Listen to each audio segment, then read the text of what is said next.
Prenups ante enti? Is it valid in India? This is a very important question. Like question I'm paper. sure like Gen Z, the Gen Z group చాలా interest తో చూస్తుండొచ్చు because they might be planning also considering the generation.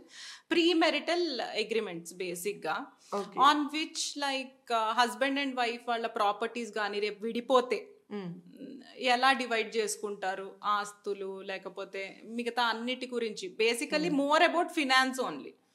దాంట్లో monthly maintenance అవ్వచ్చు లేకపోతే ఒక permanent యాలిమనీ లాగా ఇది ఇలా జరుగుతుంది అంటే బ్రేకప్ అయితే this is what I will get అంటే ఫ్రమ్ హిమ్ హర్ అట్లా యాజ్ యూ నో అక్కడ వేరే కంట్రీస్ లో in advance and doing it అలా yeah they are forcing it's more like contract లాగా.